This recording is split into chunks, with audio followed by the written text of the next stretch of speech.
So it's our honor today to have Dave Edwards speaking from ACOM. I'm still not used to saying that.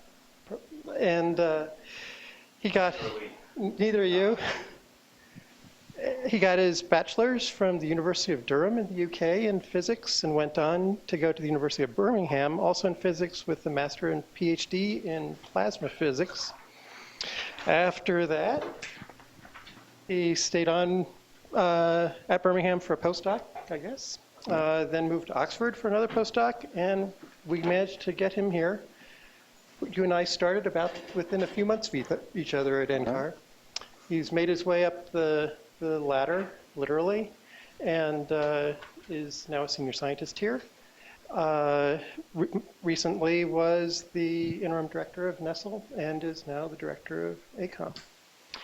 Zillions of accomplishments, as you might imagine, and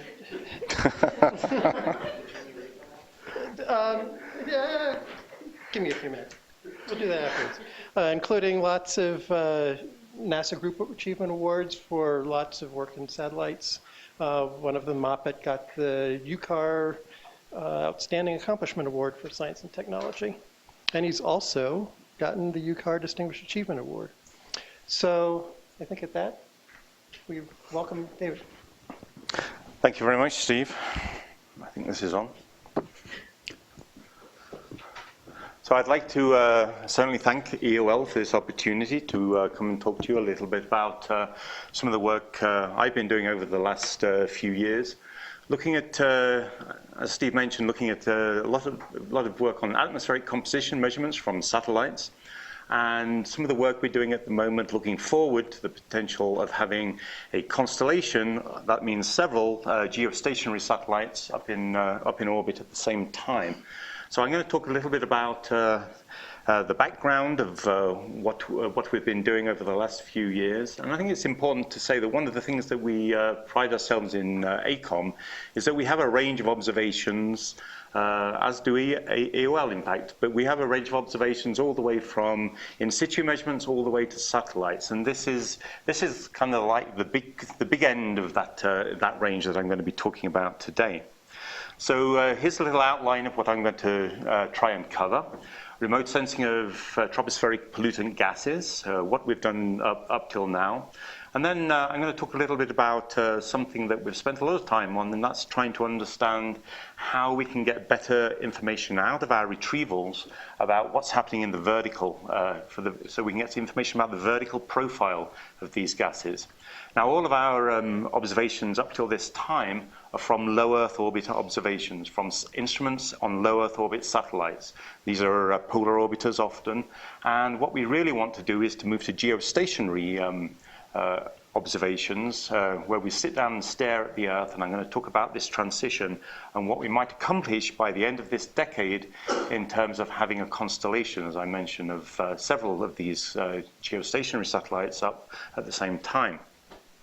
And then I'm going to finish off and talk a little bit about something that's been occupying a lot of my time just recently, and this is finishing off a proposal that we've been working on for a new mission called Kronos, which would hopefully be part of this constellation if it were selected. So I'm going to start off on the first part here, remote sensing of tropospheric pollutant gases. And so I think it's good to take a step back and talk about what are we actually concerned about here. So we can divide the pollutants in the atmosphere, the things that we're concerned about, into two parts. There's the primary pollutants mentioned up there, sulfur dioxide, nitrogen oxides, carbon monoxide, particulate matter, and lead. And these things are written in yellow there. They are EPA, US EPA criteria pollutants. That means they're regulated and that there are levels that are considered acceptable in the environment. Then we have secondary pollutants. These are ones that are produced as a result of usually oxidation processes in the atmosphere, producing other toxins, and especially important amongst these is ground level ozone. This is the bad ozone that we get produced towards the surface, which is an important component of photochemical smog in cities. and also particulate matter. We have often the oxidation of some of these compounds. Sulfur dioxide can be oxidated to produce sulfate aerosols, same with nitrogen oxides producing nitrate aerosols after some chemistry in the atmosphere. So we have ozone and particulate matter, especially other things we're interested in, and which have a really a large impact on air quality and also on people's health. I mean, there are studies out there that suggest that upwards of about 10% of premature deaths in a polluted environment, such as Los Angeles, are a result of poor air quality. And there are other recent reports, for instance, from the WMO in 2013 that suggests that we've got as much as 8% of deaths worldwide are related to poor air quality. So it's really a big problem. It has an economic aspect to it. We also have crop damage and things from ozone. So we're really interested in, can we get better measurements of these things? Can we understand the processes better that regulate their spatial temporal distribution in the atmosphere? And this can obviously lead to better regulation down the road. So it is impossible to understand and manage what we cannot observe and quantify. And I think that's probably a statement which would resonate with EOL and certainly within ACOM as well. We want to be able to observe things so that we can understand them better. And then when we're getting towards these things that global change requires global observations. And these are the basis for our science in terms of understanding and prediction, and also policymaking in terms of future mitigation and adaptation. So what are we able to do so far from orbit, from space, in terms of looking at some of these tropospheric trace gases? So our measurements, as I mentioned at the start, so far are from low Earth orbit. These are polar orbiters. And we've been able to really make some big strides so far in terms of understanding the concentrations of these pollutants in the atmosphere and their distributions in both space and time, really on continental to global scales and in time periods about months to years, sometimes weeks if we're lucky. What we're able to do is we use different spectral regions because we're using the spectroscopy for the most part to to produce the retrievals of these gases. And I'll come back to that in a moment. We often divide out what we can measure into three spectral regions, what we can measure in the UV and the visible. And there's a list of different gases that we can get there. You can see ozone and NO2. And then there's in the near infrared, there's a list of the satellite instruments and some of the gases, and also in the thermal IR. So you'll notice actually that a number of these gases appear in, they've got signatures, absorption signatures in several different bands. And we can use this to our benefit when we come to do retrievals. And I'll talk a little bit about how we do that in a moment. So just to give you an overview of what we've been able to see so far, here's a picture of pollution sources as revealed by retrievals of column NO2 from satellite. This is from the OMI satellite, which is on board the Aura, OMI instrument on board the Aura satellite. And this is showing an average from January to June of different columns of NO2 around the world. And you can see it really picks out very well the different areas where we have cities. And this is because NO2 is a very good indicator of emissions in the atmosphere, pollutant emissions. And it has a very short lifetime, usually about a few hours. And it doesn't usually get out of the boundary layer. If it does get out of the boundary layer, it usually gets oxidized into a reservoir species of nitrogen, or it might get rained out as nitric acid. So this means that short lifetime means that it really is able to distinguish some of the areas where we've got pollutant emissions taking place. And also for this particular gas, it's one of the gases most studied from space. We've got several different satellites that have been making measurements now over about 15 years or so. And so we can start adding some of the information, this time from the GOM satellite, from the GOM instrument and from the Skiamaki instrument. We can add this information together to have a look to see how these concentrations of these gases have been changing over time. And what this plot is showing is the NO2 normalized column amount, and it's normalized to the year 1996. So an increase means basically there's been an increase in the pollution in the different regions indicated up here since that time in 1996. And so you can see in some areas in the developed Western world, due to air quality regulations, and we've been able to cut a lot of the emissions of NO2. However, in some areas where there's been economic growth, significant economic growth, for instance in China and to a certain extent in India and the Middle East, there's been a significant increase over this time. So this speaks to the fact that we have to look at pollution as a global issue. In certain areas we might be doing well, but in other areas which have a significant impact on the global air quality, we've got increases still taking place. Another gas that we're spent a lot of time looking at, especially here in ACD and now ACOM, is carbon monoxide. Now, carbon monoxide is a great gas to study because it, unlike NO2, it has a longer lifetime in the atmosphere. It sticks around for a month or 2 months, depending on the season and the location. And this means that it doesn't become evenly mixed in the atmosphere. It retains its signature in terms of plumes coming out of pollution events. And it means we can track the emissions and see them as they evolve and as they get transported. Now, this is an example from wildfires, and as I mentioned, carbon monoxide is produced whenever we have incomplete combustion, and that can be anything from an internal combustion engine to other industrial processes to wildfires. So it's a really good thing to look at if you want to sort of see emissions in general for anything that's related to combustion.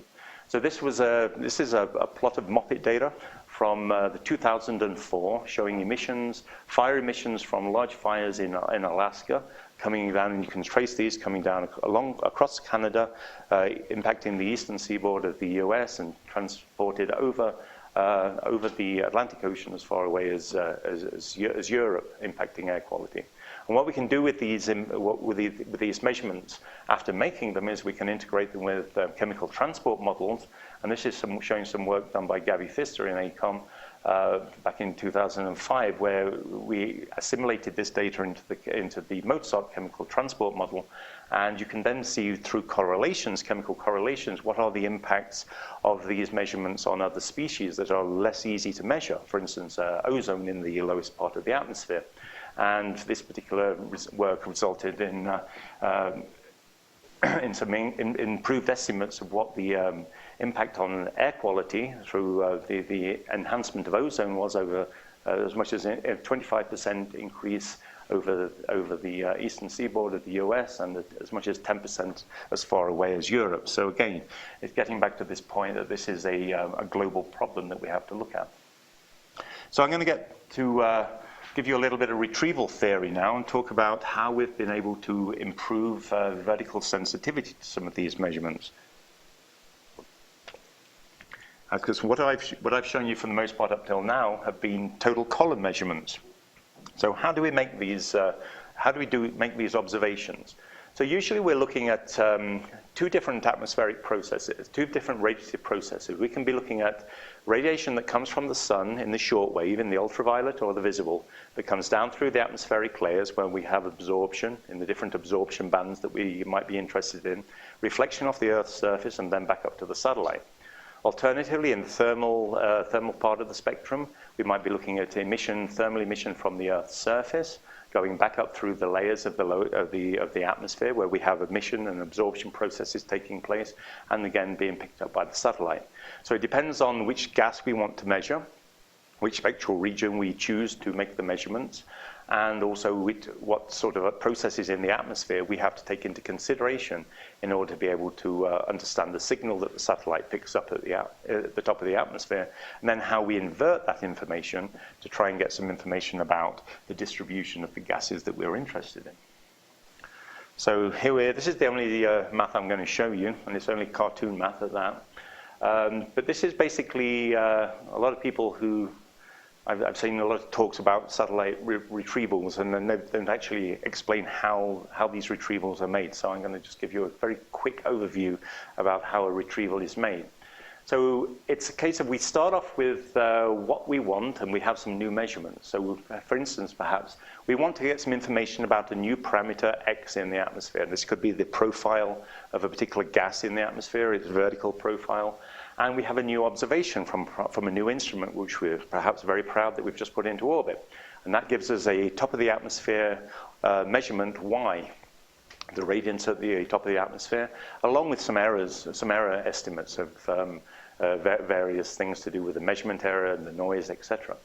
Usually we need some auxiliary observations. Some MET fields are very useful, some information about the temperature perhaps. Some cloud fields are very useful, and often because we're looking at reflected solar radiation off the Earth's surface, so we have some information about the surface data is very useful as well, so we understand the reflectivity.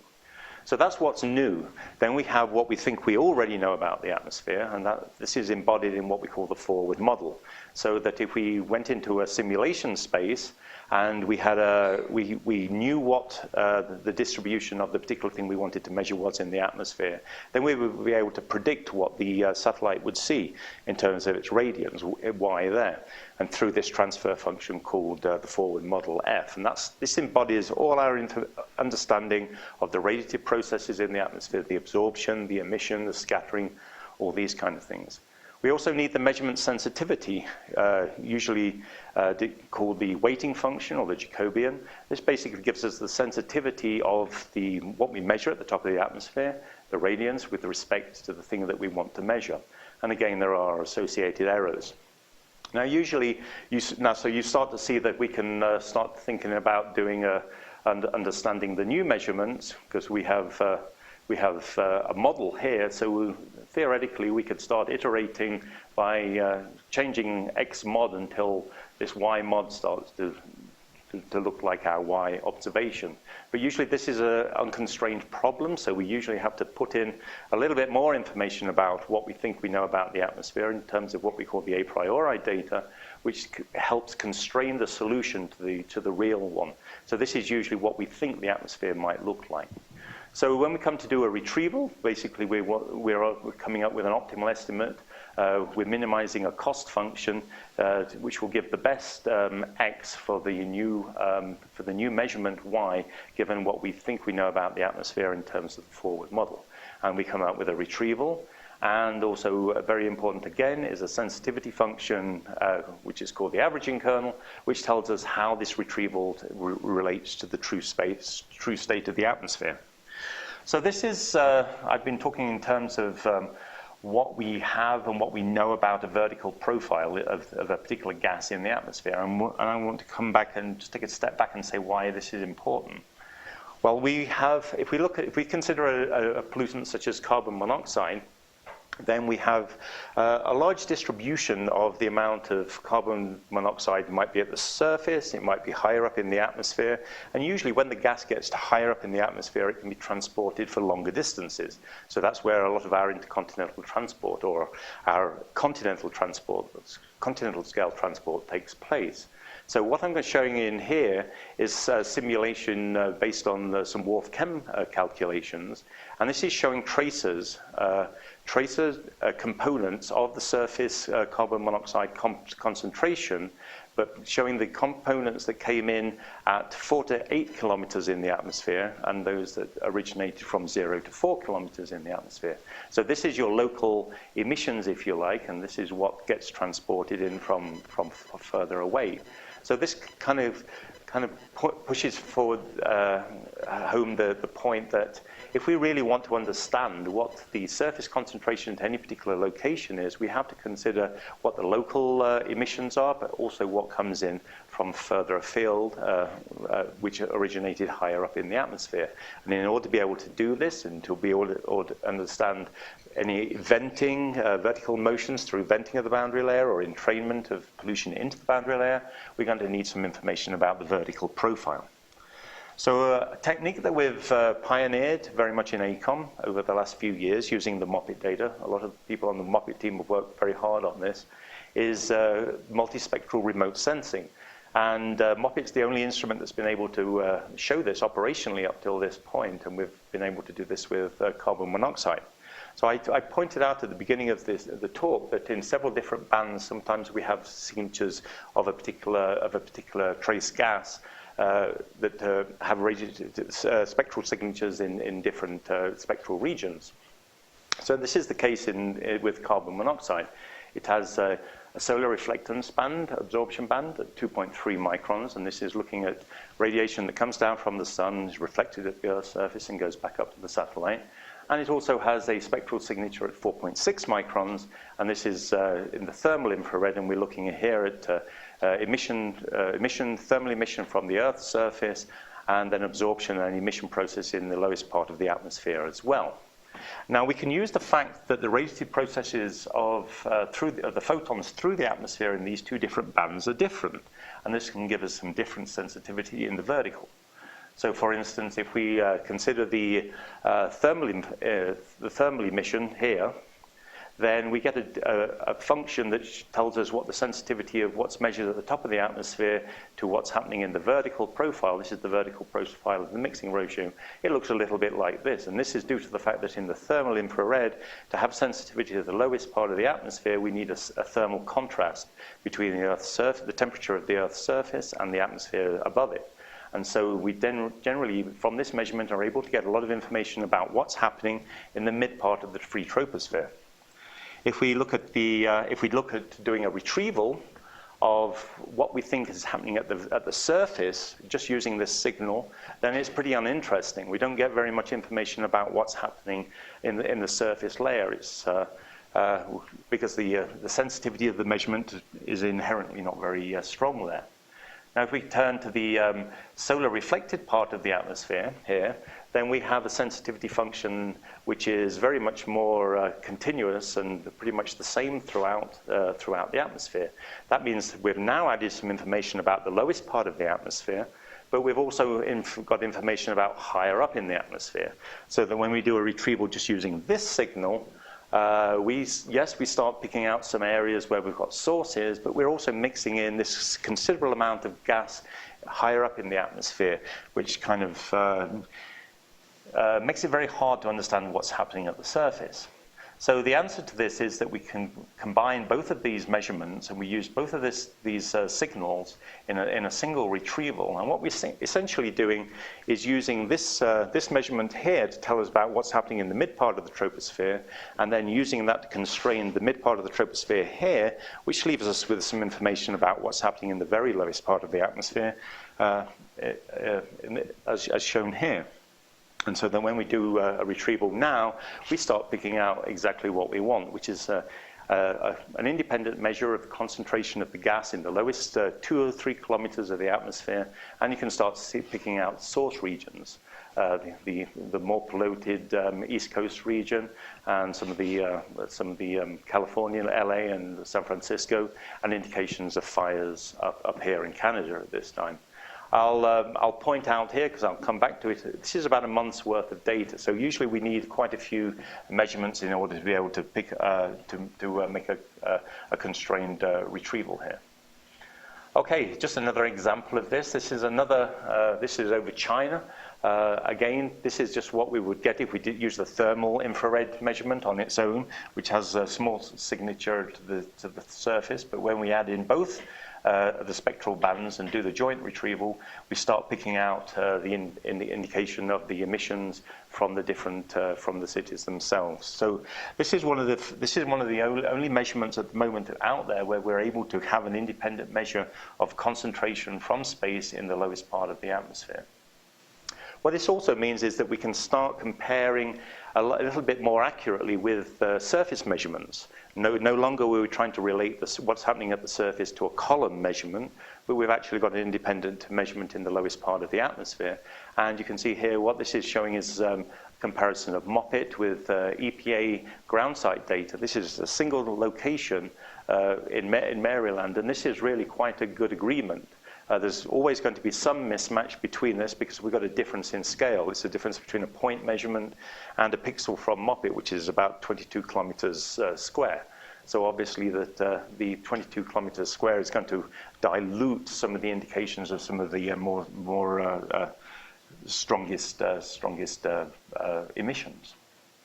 Okay, so that's kind of where we're at the moment in terms of looking at the pollution from low Earth orbit, and I'm going to talk a little bit about what happens, what can happen next when we go to geostationary orbit, or what we think will happen, because we haven't got there yet. But this is we've been working hard over the last few years in trying to prepare for new missions to go to geostationary orbit. So why do we want to do this is the first question to ask. So our current low Earth orbit observations provide, as I mentioned before, they provide a long-term global view of atmospheric composition, but we do have some limitations in this. When we're in low Earth orbit, we're going around and around and around, and we can map out the Earth's surface, but we usually get about one or maybe two, at very best, more likely about one measurement every 3 days or something like that. And usually clouds get in the way. So if a cloud gets in the way, then we're not going to be making a retrieval at all. And so it could go for quite a while before you end up with a measurement in any particular place. So this usually means that we end up averaging quite a lot of data over time or over a space in order to be able to get a good map of the thing we want to measure. And this can be certainly problematic if we wanted to use this data in air quality prediction models or to really understand particularly local events. So if we were able to go to geostationary orbit, and this is where we go to an orbit at 36,000 kilometers, the satellite sits above the equator of the Earth and basically stares down. And so we would be able to map out, we would no longer get global coverage from a single satellite instrument, but we would be able to map out a particular region in great detail. And because we can sit up there and we can sit down, we can stare down at the Earth's surface, we can collect as many photons as we need in order to be able to achieve the signal to noise that we need to make a retrieval. And what this generally means is that we'll be able to make measurements in a short period of time that at the moment perhaps take months or even years of averaging in order to be able to come up with a good map or a good spatio-temporal distribution of what's going on. It also means that if we are able to get to higher spatial resolutions, because we can sit and stare until we get enough photons, we can get measurements every hour. This starts to look a bit more like the resolutions, time resolutions, and space resolutions that we have in our models at the moment. For instance, I'm thinking about the regional models such as WARF, for instance. And so we might expect we would have better take-up of this data for applications purposes. So since about 2007, NASA has been following a decadal survey. And this was based on input from the community. And one of the missions that one of the concept missions that came out of this was a mission called GeoCape, which was a marriage between the atmospheric air quality community and the coastal oceans community. And both of these communities wanted high spatial and high temporal resolution measurements. And so we've had a working group looking at this now for several years, doing different studies to try and really pin down what the capabilities of such a measurement would be. So we can get an idea of the kind of coverage we might be able to get from some field measurements. And here's some nice data that was taken last year as part of the FRAPE Discover HQ field campaign here over the Front Range. And this was taken from an instrument called GeoTasso, which flew on the NASA Falcon aircraft. And what they did was to make a raster pattern up and down the Front Range. And this is an instrument which is a little bit like it's an aircraft, essentially an aircraft version of a space instrument. And so it gives you a little bit of idea of the spatial coverage that you would be able to get from satellite if the satellite were sitting up in geostationary orbit staring down. And we also get an idea of some of the temporal variations, because that was the morning flight, and there's the afternoon flight. So you can see the large differences. And this is looking at NO2. NO2 comes from a number of different anthropogenic sources, urban sources. Whenever we get high temperature combustion. So it's a good indicator of power plants, for instance. And this is showing up some of the power plants, so think over Commerce City. And you can see here the difference between the morning and the afternoon flight. Oh, that's me. I got a chance to fly on the aircraft.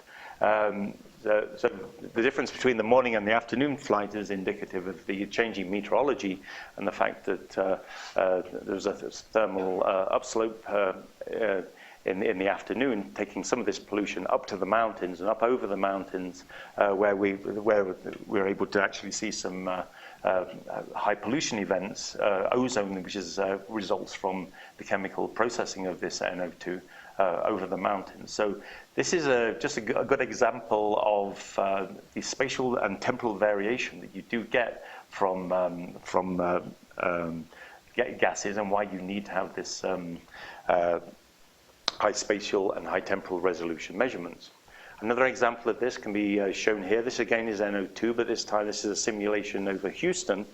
And what's being plotted here is the total column that might be measured by a satellite, and that's shown here in the dark blue line, and the surface measurement, which is shown on the in the pink there. And these track each other really quite well, and because as I mentioned before, the lifetime of NO2 is pretty short. And so it usually when you look down at a total column, you're seeing essentially what's happening close to the surface in the boundary layer.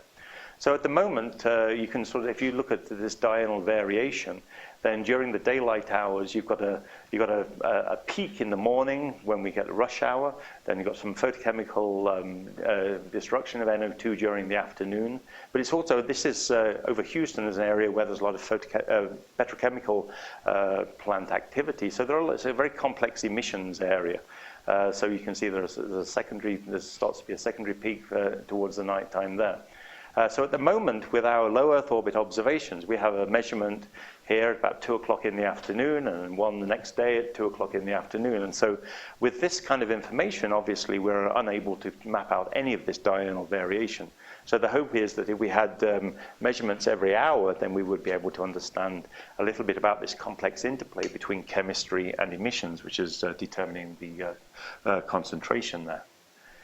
With respect to transport, here's another example. This is using real data this time. This is from the MODIS instrument, and this is over the China Sea here. This is Korea, and this is China. And this is looking at biomass burning emissions coming out of China, and you can see the indications of a plume coming out over past Korea towards Japan. And so this is 2 measurements per day, because there are 2 instruments on 2 different satellites that are able to make this, the 2 different MODIS instruments.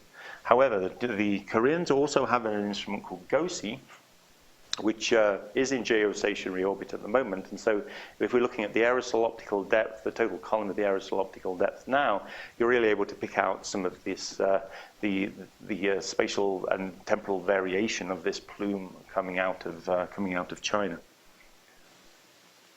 So as a result of a lot of our hard work on the GeoCape project, a new instrument mission has been selected by NASA.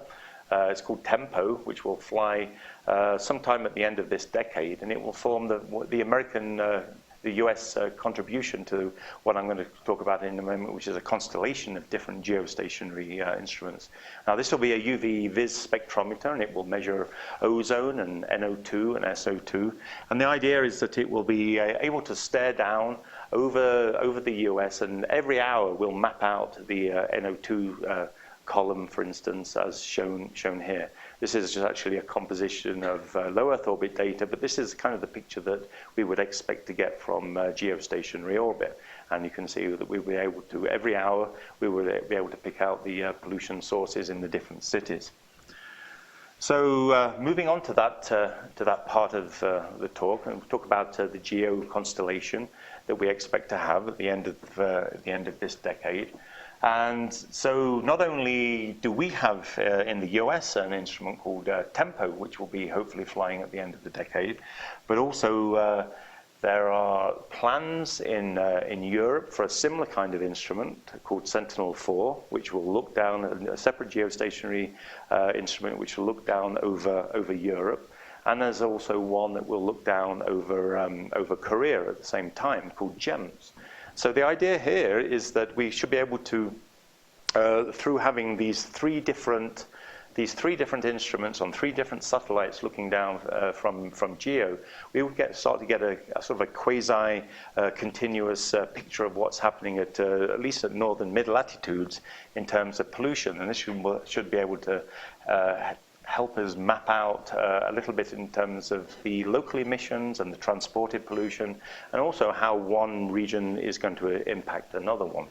So this individually, it's a case of where the sum of the parts is greater.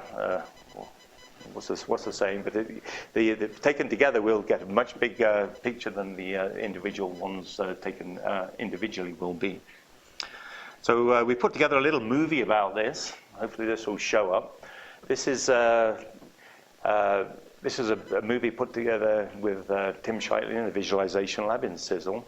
And just basically, this is the idea here, is to try and show what we might expect to get at the end of the decade by using these three satellites together. So what I'm going to show here is the ozone distribution at the surface of the Earth. And this is the view from GEO. So it's a long way away. This is a satellite here, looking down at the Earth's surface, and you've had a flyby there. So this is the region over the US which will be scanned out by the TEMPO instrument. And on top of this, I'm showing this is the current path of the current OMI instrument going round in low Earth orbit. And so the idea here is this will be able to give us if you like, a transfer standard between the different geostationary satellites to be able to link each of these to the other. So this is the changing ozone distribution. And on top of this also, I plotted the lights at night. And that gives you an indication of where some of the source regions are. So there's the European instrument, the Sentinel-4 instrument over Europe. And as I mentioned, the OMI instrument gives us, in low Earth orbit, gives us a transfer standard between these. And this will move forward to the instrument over Korea, where this area is a lot cloudier than the other two. And so it's further obscured. And this is actually another benefit of geostationary measurements, that clouds do tend to move a little bit, so that even if you're not able to make a measurement in one particular hour, then hopefully maybe next hour you'll have a clear scene. Okay, so in the last part of the talk, I'm going to talk about the Kronos mission proposal, and sort of say why we're very excited about having TEMPO, but there's still work to be done in terms of some of the measurements that we're still lacking for getting a true complete picture of what's happening in terms of atmospheric processes. And this is a NASA slide that was put together by the GeoCape working group after the selection of the TEMPO mission. They're just basically to highlight, these are the different GeoCape science questions, and they are all related to emissions and also transport, pollution, and also gases such as climate connection through the two main gases that we're missing so far from all the things I've talked about so far are carbon monoxide, which is this really good tracer of pollution, and showing transport pollution both in the vertical through those multispectral measurements I talked about, and also intercontinental. But then, of course, there's a lot of interest recently on methane. Methane is becoming a very strong topic. So methane, as you know, is a greenhouse gas, and it's got an atmospheric lifetime of about 10 years or so. And it's got a lot of different sources, which include everything from fossil fuels, animal husbandry, waste management, and natural sources such as wetlands. And this was one of the focus, looking at methane was one of the focus of the FRAPPE mission field campaign last year.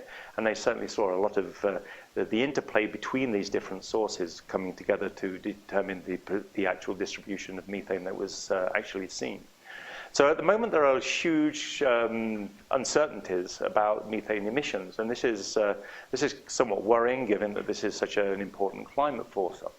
So one of the reasons for this is especially that there's been an increase in natural gas production, some 20% in the last 5 years or so. And it's quite probable that the emissions for these are at least about a factor of 5 out of date at the moment. And mitigating methane's interesting as well because it sits at the kind of the crossroads between climate and air quality. It's an important precursor to tropospheric ozone, but obviously it's important for climate too. So mitigating methane could give co-benefits for both improving our air quality and for climate. Not only is it a direct greenhouse gas, but it also has a significant indirect forcing since it's a precursor to ozone, as I mentioned, and aerosols through changes in impact on the changes in OH. And so this leads to some conclusions that, it has 86 times the global warming potential on the 20-year time horizon for critical for policy. So maybe regulating methane is more cost-effective in the short term than looking at carbon dioxide. And this has been recognized by a number of studies. Here's just an example of, this is one of the widely used emissions inventories of showing methane, the EDGAR inventory. And this is some recent data. This is using aircraft data that's been inverted to come up with what the actual distribution, a better idea of what the actual distribution of methane is. And you can see here, these are really quite different. And one of the reasons that you see that it's quite different is because of this big blob over the Gulf and Texas. And here's a good indication of what was resulting in that. This is showing gas production out in the Gulf and in this Eagle Ridge area here in Texas. And also we've got the Bakken oil fields up here, and also all the exploration that goes out into Pennsylvania.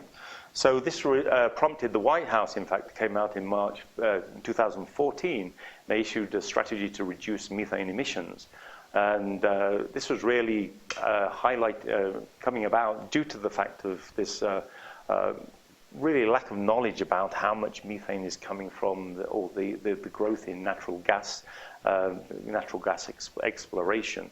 And also there was a point in there that we don't have good measurements at the moment. We have some measurements on the ground, but these are point sources.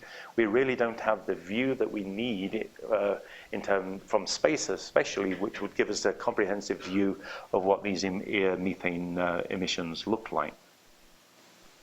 So here's just another example of why these are so important. This is showing the lights at night from the VERS instrument on the Sumi MPP satellite.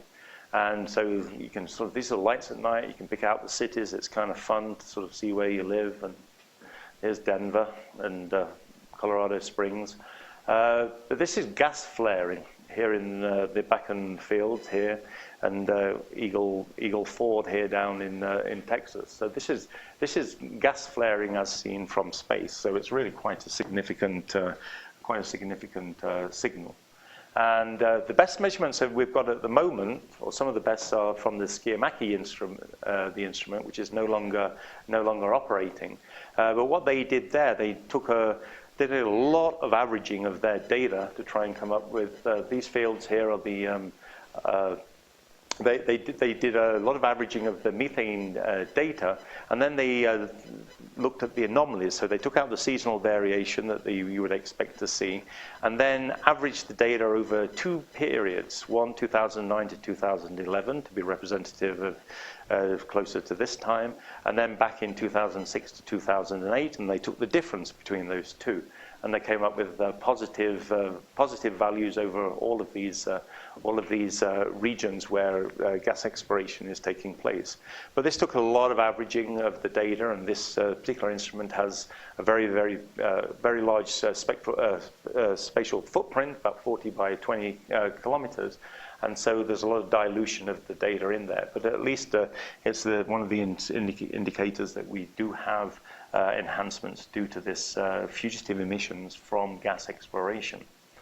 So this has prompted us to propose a new mission called Kronos, which we will be putting forward very soon to the NASA EVI-3 solicitation. And the idea here, we would be aiming to quantify these changing emissions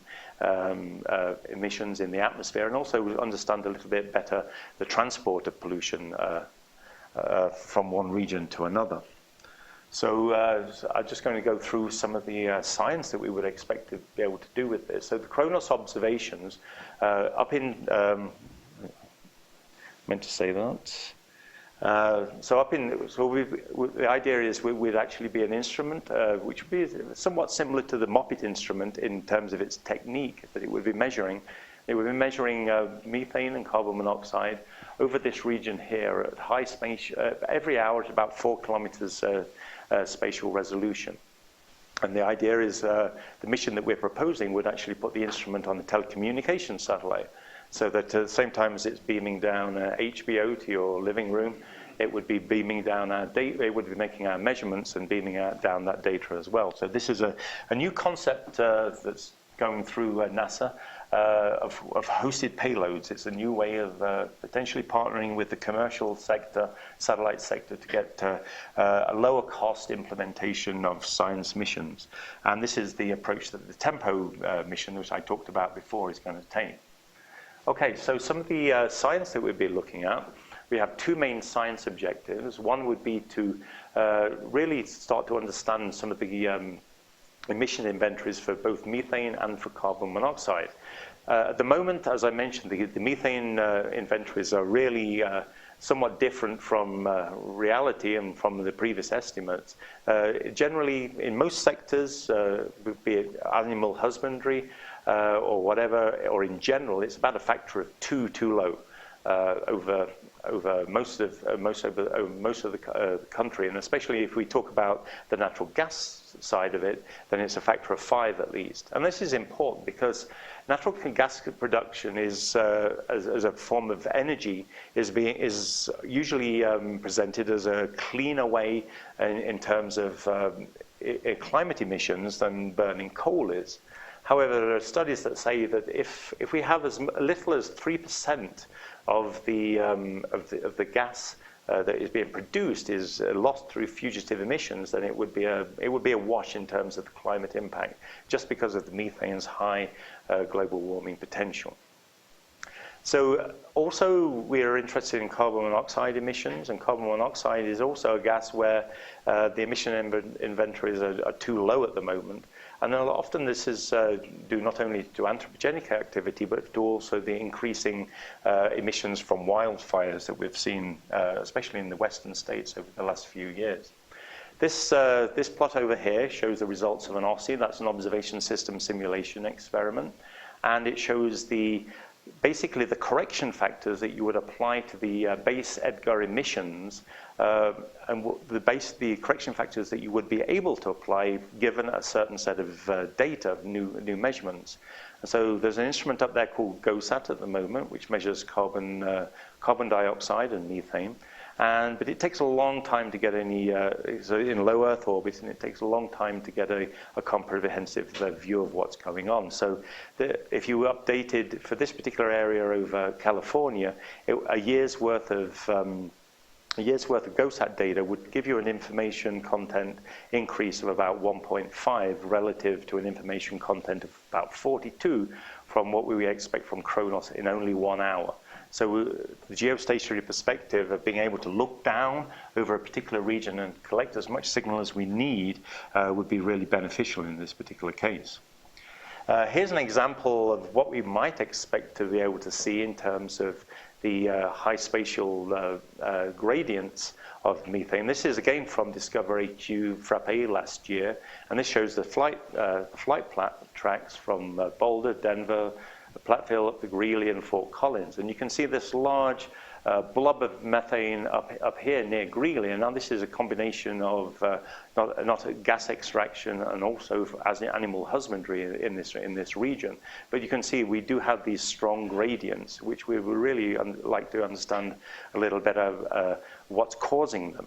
And so we would only be able to do this if we have high spatial resolution measurements. And this, superposed on this, is the spatial resolution of the proposed Kronos instrument. So hopefully, if we had this instrument, we would be able to map out this kind of spatial variation.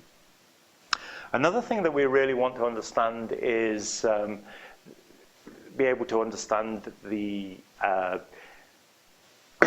the emissions of some of the gases that are not easy to measure from satellite. And there's a number of these. Carbon dioxide is actually one of them, as well as other things like black carbon.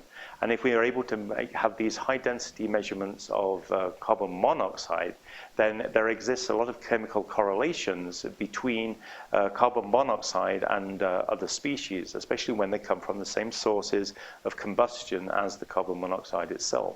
In fact, there are many gases, their expected emissions from a particular source are related, they're referenced to the carbon monoxide emissions. And so this is just another example from another flight of Discover AQ. This was the deployment over the Chesapeake Bay, but it's showing good correlations in certain situations between carbon dioxide and the CO measurements and black carbon and the CO measurements. And these are things, as I mentioned, they're often very difficult to measure themselves, but if we have a proxy, then it can give us some information, especially when we integrate these through data assimilation into a chemical transport model. So the other objective that we want to look at by using the carbon monoxide is to really understand what are the transport patterns of pollutants in the atmosphere over the United States. So as I mentioned before, carbon monoxide is probably the best thing we have as a tracer of pollution and showing us where pollution goes and how it gets moved around. So what I'm going to show on this little movie, which I'm playing in a minute, is this is the carbon monoxide sources. Again, I show the city, the lights at night, but you'll see the distribution, the fast distribution changes due to meteorology and emissions of the carbon monoxide. And this is very important if we want to answer this question, which I put up here, which is to distinguish at any particular location, what is the relative contributions of pollution that is emitted locally to what comes in from far away, both it could be intercontinental or could be influences from another state.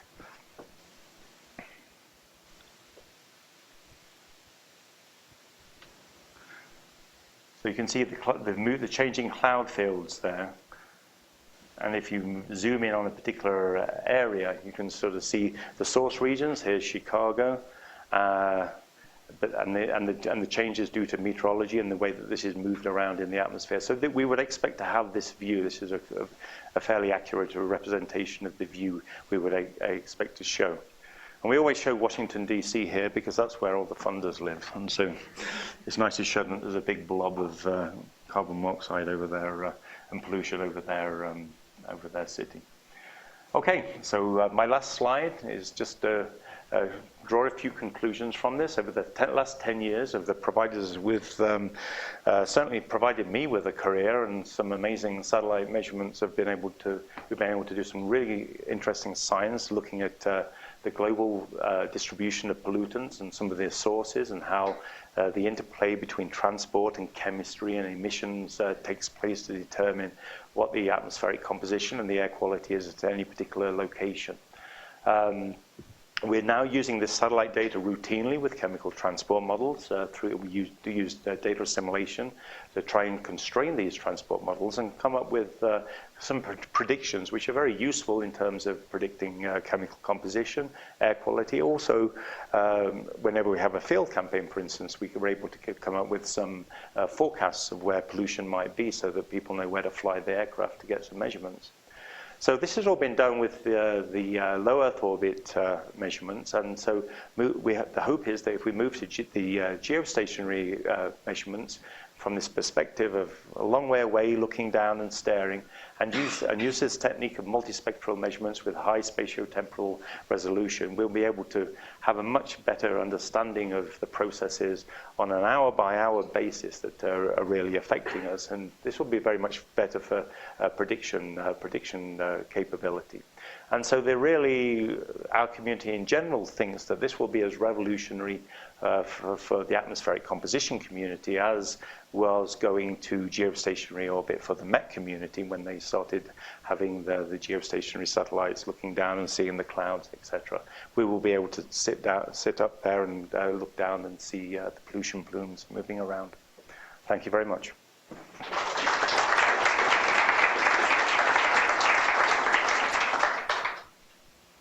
Thanks, David. Have any questions?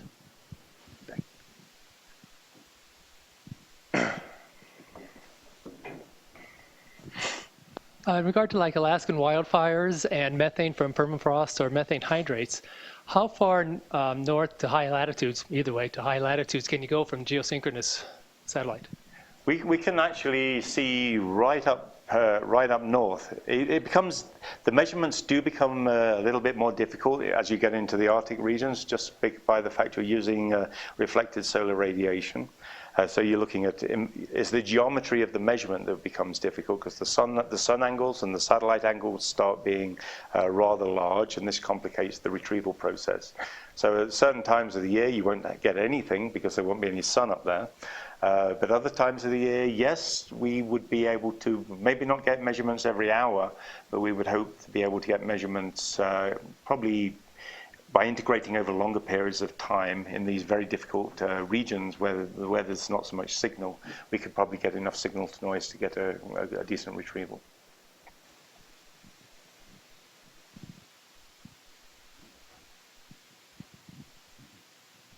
So very interesting. One of the things you didn't mention was what accuracy do you expect to get out of in terms of CO and methane measurements close to the surface? We generally, validation shows that certainly with the CO we would expect to get within 10% or 10% or better, which generally for CO is, that's perfectly adequate in terms of the fact that a lot of sources, they can give you changes in the local concentration of 200% or something like that. And our aim for methane is to have 1% accuracy. And so this should be sufficient to be able to show, certainly pick out the important features in terms of seasonal variations and things like that. For instance, the picture I showed you from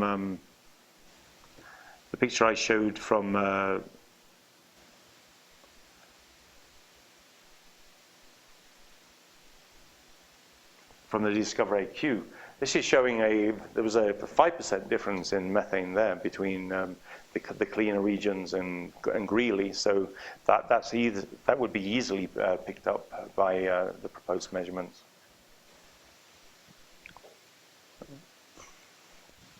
What wavelength regions will you be operating in? We'll be measuring one in 4.6 microns in the thermal band of carbon monoxide, and then at 2.2 microns in the shortwave infrared, and at 2.3 microns is where there's a good methane signature.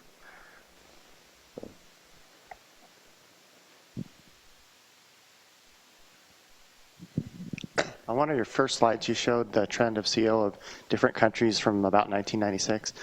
And those were all normalized to 1996. What about absolutely? Because I noticed that China or Asia was increasing. So I was just wondering how that now compares to what maybe the US was 20 years ago. Well, that's a good point. I mean, there were, yes, if you go back far enough, that was NO2 I was showing there, which is a good indicator of the local production. But they are reaching kind of pollutant levels that would never experience in the US at this point. I mean, it's higher than we're ever here. So it's increased. I mean, a factor of 2 or so during that time.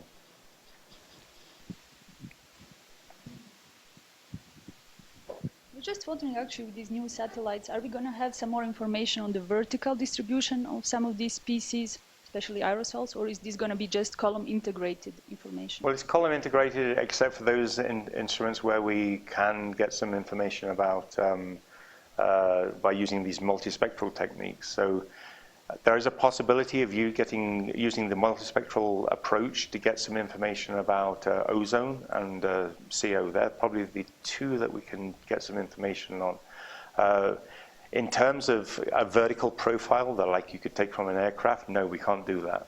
Simply because these sensitivity functions are very broad through the vertical, and so we can generally get, you know, 1 or 2 or maybe 3 layers. We can probably get as best 3 layers in the troposphere of what is happening. Aerosol's interesting. Aerosol, you can get some height information by using a number of different techniques. Usually it's a sort of a centroid height estimate that is possible, but again, it's not going to be a vertical profile. You'd have to go to active remote sensing rather than passive remote sensing. Go to something like a LiDAR if you wanted to do that, and then it's very difficult then to have the very large coverage. So it's always a trade-off between the large coverage or the high sensitivity. I actually had a question. Sure. In the geo application where you're getting movies, hopefully, do you see a nowcasting application where that could be used in combination with ground-based and air-based platforms to make measurements? Yeah, I mean, I think there's, I mean, the idea is that this would, if we can get to the point where we've got hourly measurements at a fairly high spatial resolution, then obviously we can have, we can start making progress towards what we consider an integrated observing strategy, which would be using information from ground-based assets, aircraft if we had them, and then the satellites to give you the very broad picture. And the aim is really, at the end of the day, to be able to assimilate all of this data into a model, into a chemical transport model, to be able to provide real-time or near real-time predictions of where the atmospheric pollutant might be, or so that you could issue health advisories for folks who you know, have respiratory problems and things like this. So you would be able to come up with air quality predictions in a much more timely manner than we're able to do right now, and have more confidence in them.